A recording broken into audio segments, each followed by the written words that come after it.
ప్రియ స్నేహితులారా, ఒక విషయాన్ని గమనించినట్లయితే ప్రస్తుత సమాజంలో ఎవరిని నమ్మాలో ఎవరిని నమ్మకూడదో అర్థం కాని భయంకరమైన పరిస్థితులలో మనం ఉంటూ ఉన్నాం. నేను ఈ మధ్యకాలంలో ఒక సహోదరుడు చెప్తే విన్నాను.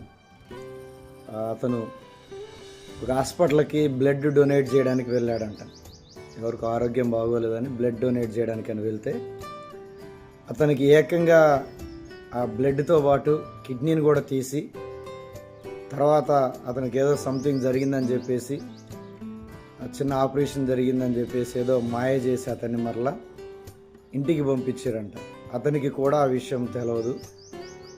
తర్వాత ఒక 6 నెలల తర్వాత అతనికి ఏదో ఆరోగ్యం బాగోలేదని ఒకసారి హాస్పిటల్కి వెళ్ళి డాక్టర్ దగ్గర పరిశీలన చేయించుకుందామని వెళ్ళిన తర్వాత తీరా లాస్ట్కి అన్నీ చెక్ చేసుకుంటే ఫైనల్గా తేలిన ఫలితం ఏంటంటే అతనికి ఒక కిడ్నీ లేదు. ఈ మధ్య కాలంలోనే అతను ఒక కిడ్నీ తీయబడినదనే విషయం మరొక డాక్టర్ ద్వారా అతనికి తెలిసింది. ఎలా జరిగిందని ఆలోచన చేస్తే తన గతంలో బ్లడ్ డొనేట్ చేయడానికి వెళ్ళినప్పుడు జరిగినటువంటి సిచ్యువేషన్ అతనికి గుర్తొచ్చి చివరికి అన్ని పరిశీలన చేయగా అతనికి అర్థమైంది అతని కిడ్నీ లేదన్న విషయం.